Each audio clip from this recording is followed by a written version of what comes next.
Ulyungen ng banwa, anyang muna lang sayang singkeng CLTV 36 dus na motorista alalabas keng gagawan ng baliti panipuan Malino Road. Alaya kasi kanong masalesa ang signage as ing gagawan ng dalan kanito at makipot yamurin ing gewarang detour. Ing sakit, may ang aspakla pa rin cover na ng drainage gilid ng dalan, anya dakal kanong mga nabong sakin. Kaya rin ng alos at lungbulan, pamurin mayayari ing gagawan ng dalan. Hindi ko man alam kung paano nila kukunin yan dahil pag iniiwan naman yung na ganyan. Kahit tabunan rin sana nila ng yung mga buhangin rin o na ganyan para makadiri-diritso. Buhol yung mga dyan, mga tricycle na, pati yung mga dyan.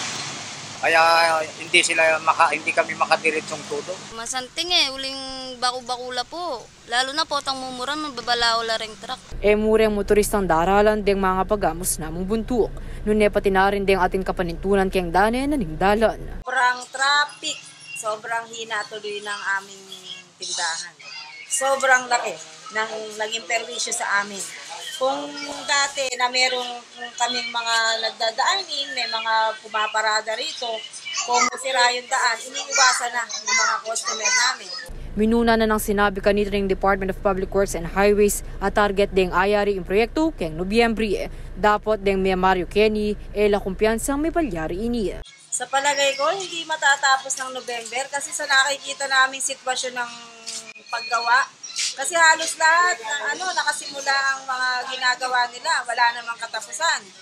Magtatambak ng buhangin, mahuhulog sa kanal, panibagong trabaho na naman. Agpangkang Engineer Jasper Brian Santiago, Engineer 2 ni Pampanga 1st District Engineering Office, mika revision kay expiry o completion date ng proyekto. Imbis November, miras na kano ining last week na ng December. Bukod pa kanini, may issue lang suspension order pa uli ng mga labasan na pamanuran, inya may kapag-obra rin kontraktor. Kaya kasalungsungan ongoing naman kano in construction activities, king baliti panipuan Malino Road. Adwan na naman ding residente king DPWH at kontraktor, haayari da na dalan bang mayari na ing karelang kalbaryo. Sana agad na nilang maobserbahan pa para hindi na yung mga sasakyan. Pati kasi kami nape-perwisyo. Ako po ay talagang nananawagan na. Sobrang laking perwisyo na po yung daan. Oo, sa mahabang panahon mapapakinabangan talaga ng mga taong bayan. Kaya lang, sana naman nakapokus yung nasa gobyerno. Tingnan man lang nila kung ano ba yung nangyayari sa paggawa. Kasi sa nakikita namin parang hindi naman ganoon karami yung nagtatrabaho, gagawa at hindi na lang yung mga tao. Dapat doon nababantayan yung mga workers. Kaya Art Consuelo, ako inki kayong talasuyo. Liana Canilaw, ating pusong makabalin.